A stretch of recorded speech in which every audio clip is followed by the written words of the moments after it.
जय भीम साथियों। हाँ, जान है अभी भी बसपा में? कितनी जान है बसपा में? कितनी जान है बसपा में? जयपुर को हिला दे क्या? हिला दोगे? मुझे पूरा विश्वास है कि आप पूरे जयपुर को हिला दोगे। जय भीम साथियों। थक गए आप सब? नहीं लग रहा है, जय भीम से लग रहा है थक गए आप सब। बहुत देर से इंतजार कर रहे हैं आप हमारा, है ना? जय भीम साथियों। हाँ, जान है अभी भी बसपा में? कितनी जान है बसपा में? कितनी जान है बसपा में? जयपुर को हिला दे क्या? हिला दोगे? मुझे पूरा विश्वास है कि आप पूरे जयपुर को हिला दोगे। इतनी खुशी हुई आज हमारी बहनों माताओं को देख के। यहाँ पे आप बहुत देर से इंतजार कर रहे हैं, आपका तहे दिल से शुक्रिया अदा करता हूं। साथियों, आप बहुत देर से इंतजार कर रहे हैं, मैं आप लोगों का ज्यादा समय जाया नहीं करूंगा। बहुत दूर दूर से आप सब आए हैं, तो अपनी बात शुरू करता हूं। जय भीम।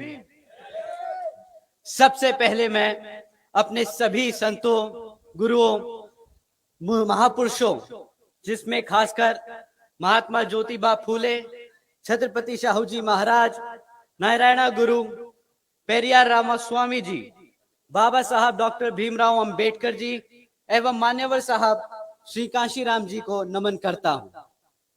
मान्यवर साहब श्री कांशीराम जी के विचारों को देश के कोने कोने तक ले जाने वाली और सर्व समाज को शासन, प्रशासन व अनुशासन का उदाहरण दिखाने वाली उनकी एकमात्र उत्तराधिकारी हमारी आदरणीय बहन कुमारी मायावती जी। उत्तर प्रदेश की चार बार मुख्यमंत्री, लोकसभा व राज्यसभा की कई बार सदस्य रही आदरणीय बहन कुमारी मायावती जी ने बाबा साहब डॉक्टर भीमराव अंबेडकर जी और मान्यवर साहब श्री कांशीराम जी के मिशन के लिए अपना पूरा जीवन समर्पित कर दिया।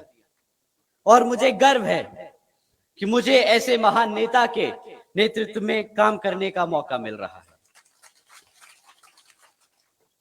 आदरणीय बहन कुमारी मायावती जी का मैं हार्दिक अभिनंदन और आभार व्यक्त करता हूं।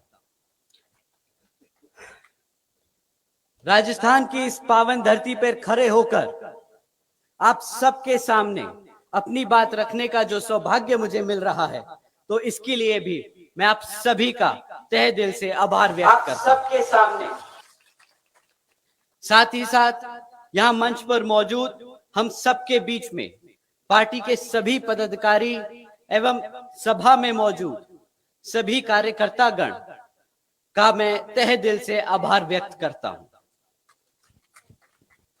आज यहां भी काफी बड़ी संख्या में मीडिया बंधु आए हुए हैं, तो आप सभी का भी मैं तहे दिल से शुक्रिया अदा करता हूं। साथियों, आज मैं क्या आप सबसे एक दिल की बात कह सकता हूं? तहे दिल से शुक्रिया अदा करता हूं। साथियों, एक बार हाथ उठा के बता दीजिए। ठीक है साथियों, अब जो मैं कहूंगा जरा ध्यान से सुनिएगा। बाबा साहब के दिखाए रास्ते, बाबा साहब के दिखाए रास्तों पर और मान्यवर साहब के बताए तरीकों की तरह और बहन जी के बेबाक अंदाज को साहब के दिखाए हमें दिल से और दिमाग से अपनाना होगा। क्या आप मानते हैं इस बात को? बहन जी के बेबाक अंदाज को आधे हाथ उठे हैं, आधे लोग नहीं मानते। तो मैं पूछता हूं क्यों घबराते हो तुम? मैं पूछता हूं क्यों डरते हो तुम? अरे जब तुम्हारे सिर पे उस शेरनी का हाथ है तो क्यों घबराते हो तुम?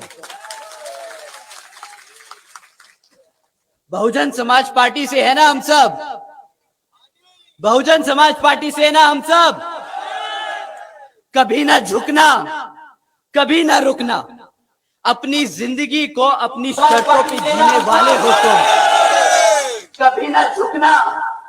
वो कहते हैं ना कि अगर किसी चीज की लत लग जाए तो आदमी की पहचान बन जाती है। क्यों? तो आज मैं कहता हूं कि बना लो एक पहचान निडर समाज की, बना लो एक पहचान ताकतवर समाज की, एक मजबूत बहुजन समाज की। साथियों, बाबा साहब डॉक्टर भीमराव अंबेडकर जी ने लोकतंत्र की कुछ इस तरह व्याख्या की थी। ये मैं अंग्रेजी में बोलूंगा, फिर हिंदी में समझाऊंगा। Doctor Bhimrao Ambedkar, a form and a method of government whereby revolutionary changes in the economic and social life of the people are brought about without bloodshed। आइए भारत के इस संस्करण की कल्पना करें। बाबा साहब किस तरह का भारत चाहते थे, जहां पर स्कूलों में बच्चों के बीच भेदभाव नहीं होता। ऐसा है बाबा साहब के विचारों का भारत।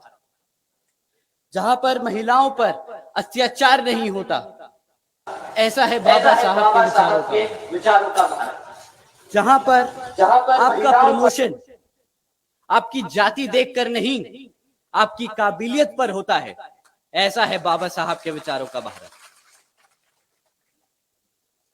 हकीकत तो यह है कि आज यहां राजस्थान में जो कांग्रेस की सरकार चल रही है, वह सर्व समाज विरोधी है। सिर्फ बहुजन समाज नहीं, सर्व समाज विरोधी है।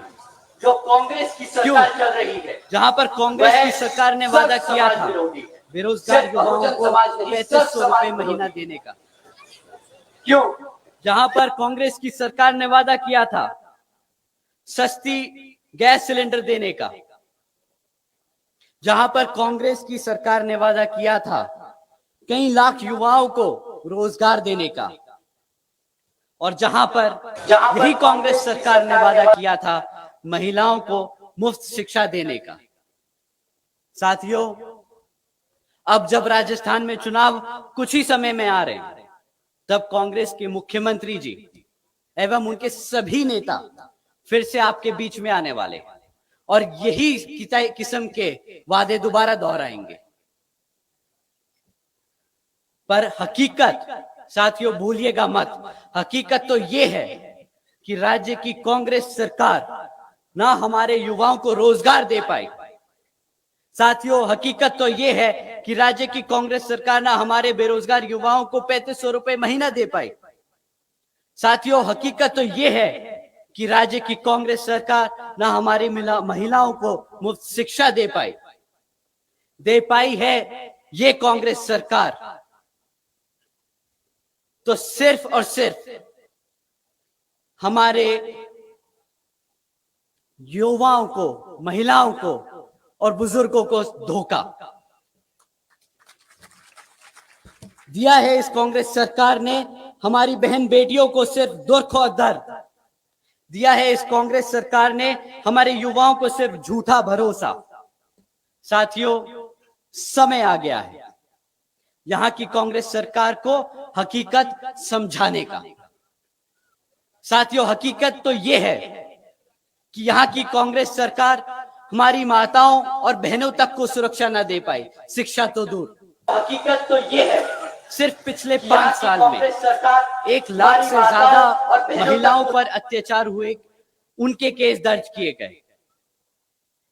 चाहे वो एक महिला के खिलाफ के साथ गैंगरेप और मर्डर का केस हो, चाहे वो एक महिला शिक्षिका को जिंदा जलाने का केस हो, चाहे वो एक छोटी सी 9 साल की बच्ची का बलात्कार कर गला घोटकर उसकी हत्या करने का केस हो। ऐसे लाखों केस रोज आप लोग सुनते हैं। साथियों, जो सरकार अपनी बहन बेटियों को सुरक्षा न दे पाई, उस मुख्यमंत्री को गद्दी पे बैठने का हक है कि नहीं? तो मुख्यमंत्री जी, जो झूठ और धोखा आपने यहां आज इस गरीब जनता और हमारे बहुजन समाज को दिया है, तो मैं आपको बता देना चाहता हूं, ना हम भूले हैं और ना हम भूलने देंगे। क्यों साथियों, भूल गए क्या? ये सब भूलने दोगे इनको? आएंगे वोट मांगने, क्या याद दिलाओगे? दिया धोखा इन्होंने आपको। 4.5 साल धोखा दिया, अब 5-6 महीने बचे हैं और बता रहे हैं कि फ्री में आप सिलेंडर ले लो। इन्होंने आपको साथियों, 4.5 साल मेरा ये गुस्सा व्यक्तिगत महीने बचे हैं और मैं बता रहे दुखी हैं हूं। कि फ्री में आप दुखी हूं इस बात से क्योंकि बहुजन समाज जो मुख्यमंत्री के साथ साथ प्रधानमंत्री बनाने की ताकत रखता है, उसी समाज का शोषण किया जाता है। और वो यहां अकेले राजस्थान का हाल नहीं, बल्कि हर एक प्रदेश का हाल है जहां पर इसी तरह की मनुवादी सोच रखने वाली सरकारें चल रही हैं। और साथियों, ये मत समझिएगा कि कांग्रेस अगर बदमाश है तो बीजेपी कोई सुधरी हुई है। बीजेपी की भी फितरत यही है। और साथियों, धोखा देना, ये मत समझिएगा कमजोरों पर अत्याचार करना, तो बहुजन समाज, गरीब समाज, बीजेपी की भी दबे कुचले समाज को दबा कर रखना, धोखा देना, कमजोरों पर साथियों, अत्याचार करना। कुछ लोग मन की बात सुनाते हैं आपको। मन की बात सुना सुना के आपका वोट ले लिया 2014 में। और अब जब हमारी जनता, जब हम सब परेशान हैं और बेहाल हैं, तो बड़े आराम से बोलते हैं, अरे हम तो फकीर आदमी हैं, झोला उठाकर चल पड़ेंगे। जिम्मेदारियों से पल्ला झाड़ना तो कोई इनसे सीख। 2014 में बोला 2019 तक कर देंगे, 19 में बोला 24 तक कर देंगे, अब 24 आ रहा है तो सीधा 50 पहुंच गए। सोचा कि सरकार चलाते ही रहेंगे। 19 में बोला केंद्र की सरकार का वादा साथियों 10 करोड़ नौकरी देने का, केंद्र की सरकार का वादा महंगाई कम करने का, केंद्र की सरकार का वादा गरीबी खत्म करने का। क्या यहां बैठे मेरे साथी लोग बता सकते हैं क्या आपकी लग गई नौकरियां? हाथ उठा के बता दीजिए आज सबको। साथियों, मुझे पता है नौकरी तो लगी नहीं, महंगाई कम कर दी इन लोगों ने आपके लिए। क्या नौकरी भी नहीं दी और महंगा भी नहीं कम किया, महंगाई भी कम नहीं करी? क्या आप लोगों के लिए आपकी आमदनी बढ़ा दी जो बची कुची लगी नौकरी थी? हाथ उठा के आज बता दीजिए साथियों कि नहीं लगी क्या? जो 10 करोड़ नौकरियां लगी हुई थी ना 2014 से पहले, वो आज घटकर 5 करोड़ रह गई है मैन्युफैक्चरिंग सेक्टर में। जो महंगाई का ढिंडोरा पीट रहे थे 2014 में और हम सबको सड़क पर निकले थे सिलेंडर का लेके, गैस का सिलेंडर लेके, कि ये 50 रुपए का, 100 रुपए का, 50-60 रुपए का पेट्रोल बहुत महंगा हो गया है। क्या आप लोग बता सकते हैं कि 100 रुपए का पेट्रोल इन लोगों को महंगा नहीं लग रहा? आप लोगों को 100 रुपए का पेट्रोल महंगा लग रहा है? अब महंगा हो गया।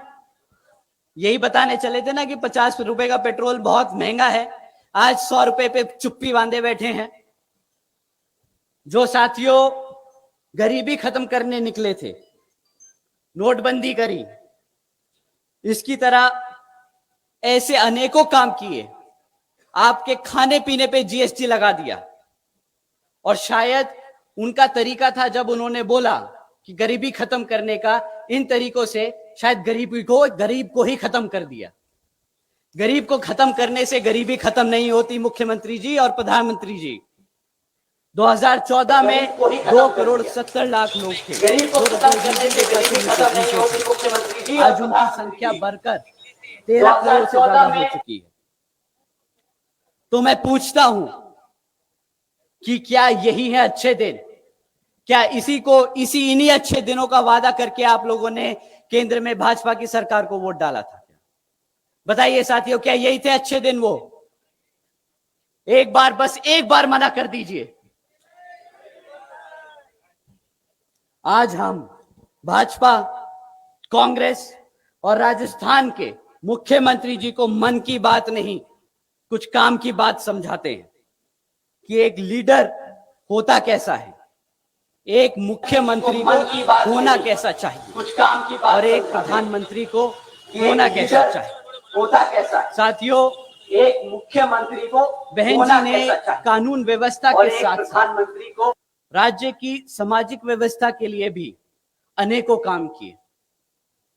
बहन जी ने देश में पहली बार सरकारी कॉलेजेस के स्टूडेंट हॉस्टल्स में अन्य पिछड़े वर्गों के छात्रों के लिए 27% आरक्षण की व्यवस्था तय की। साथ ही साथ बहन जी ने हमारे सभी संतों, गुरुओं और महापुरुषों को सम्मान में कई जिले और कई यूनिवर्सिटीज के नाम रखे, जैसे गौतम बुद्ध यूनिवर्सिटी, अंबेडकर यूनिवर्सिटी, छत्रपति शाहू जी महाराज यूनिवर्सिटी, जैसे महात्मा ज्योतिबा फूले नगर, महामाया नगर, अंबेडकर यूनिवर्सिटी, संत कबीर नगर, छत्रपति शाहू जी महाराज यूनिवर्सिटी, गौतम बुद्ध नगर, महात्मा ज्योतिबा फूले नगर। साथियों, बहन जी ने सावित्रीबाई फूले बालिका शिक्षा योजना के तहत गौतम बुद्ध नगर 7 लाख से ज्यादा बच्चियों को 12वीं तक की शिक्षा प्राप्त करने हेतु 600 करोड़ से ज्यादा की लागत इन बच्चियों को अपने पैरों पर खड़ा कर एक उज्जवल भविष्य देने के लिए खर्ची। बहन जी ने महामाया गरीब बालिका आशीर्वाद योजना के तहत 3,25,000 बच्चियों को 1 लाख रुपए सीधा उनके बैंक खातों में देने का काम किया। 3,25,000 आदरणीय बहन जी ने इस योजना के तहत 3,250 करोड़ रुपए सीधा अपनी बच्चियों के बैंक खातों में दिए। इस योजना के तहत भारतीय जनता पार्टी ने 50 करोड़ रुपए की तरह हमने 20 लाख रुपए देने का ढिंडोरा नहीं पीटा कि हम हर एक व्यक्ति को 20 लाख रुपए देंगे, और ना ही हमने कोई खोखली योजनाएं चलाई कि बेटी बचाओ बेटी चलाओ जैसी। हमारी आदरणीय बहन कुमारी मायावती जी ने करके दिखाया है ये सारी योजना चलाकर।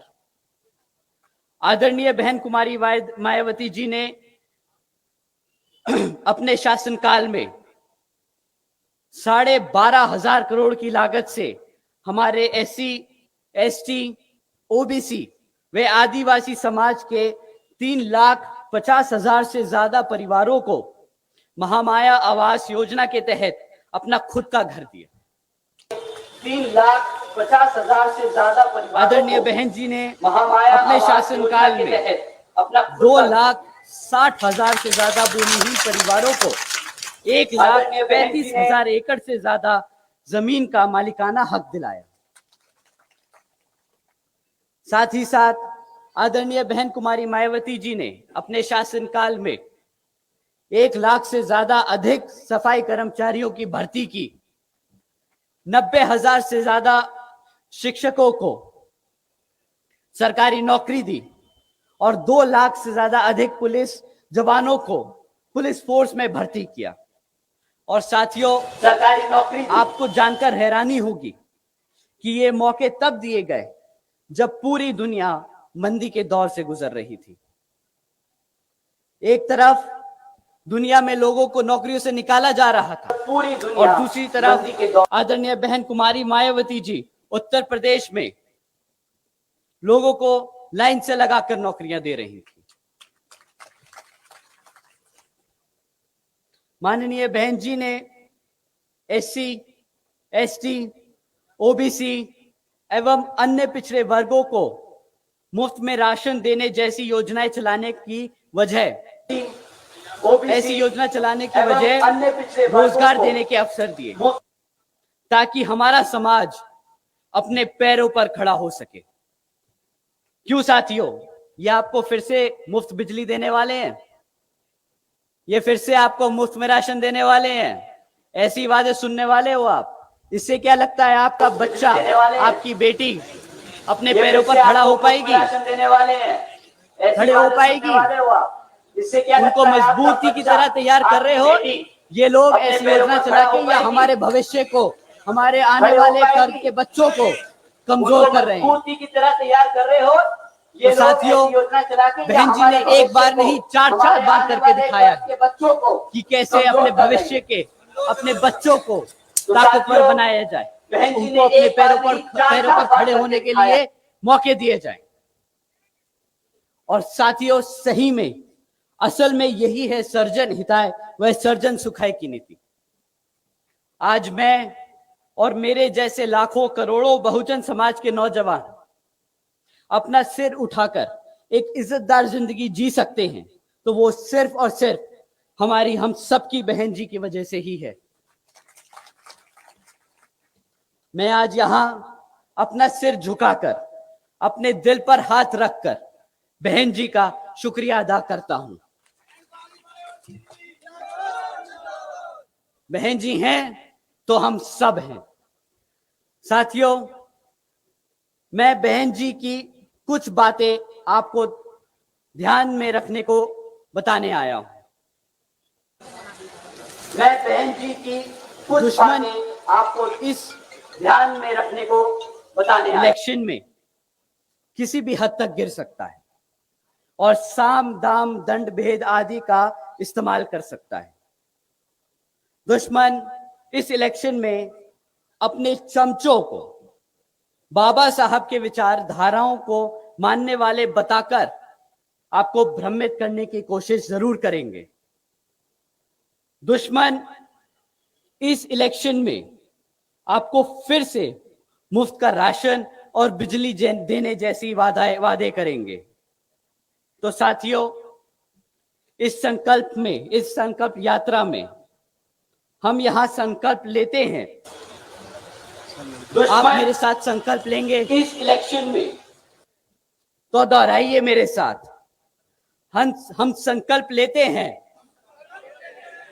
कि हम बाबा साहब के सिपाही बनकर बच्चे बच्चे को इस मूवमेंट और मिशन से जोड़ेंगे। हम संकल्प लेते हैं कि हम मान्यवर साहब के सिपाही बनकर सर्व समाज को एकजुट करेंगे। हम संकल्प लेते हैं कि हम बहन जी के सिपाही बनकर हम संकल्प लेते हैं एक समता मूलक समाज की स्थापना करेंगे।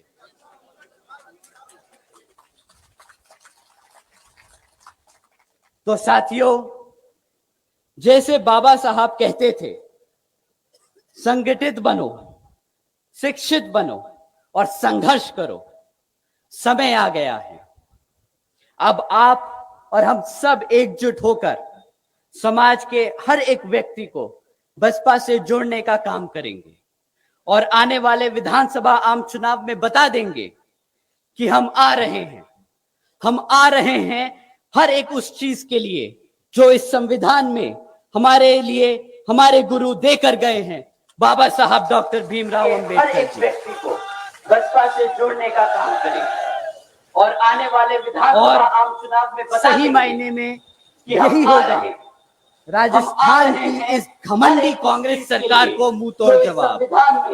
हमारे लिए हमारे गुरु देकर। तो साथियों, बाबा साहब मैं सबसे यही अपील करता हूं कि आने वाले विधानसभा आम चुनाव में आप हाथी के निशान के सामने वाला बटन दबाकर बसपा को वोट डाल यहां पर विजय बनाएंगे। अंत में मैं यहां मौजूद सभी माताओं, बहनों, बड़े बुजुर्ग और मेरे युवा साथियों जो इतनी दूर से चलकर हम सबके साथ यहां संकल्प यात्रा में शामिल होने आए हैं, तो आप सभी का मैं तहे दिल से धन्यवाद करता हूं। साथ ही साथ बहनों, हमारे सभी बड़े और जवान बीबीएफ के जवान साथियों, आप सभी का भी मैं तहे दिल से धन्यवाद करता हूं। जय भीम, जय भारत, जय बहन जी। बहुजन विचारधारा को घर घर तक पहुंचाने के लिए हमारे YouTube चैनल को सब्सक्राइब करें, लाइक करें, कमेंट करें, शेयर करें और बेल आइकन की घंटी दबाना ना भूलें।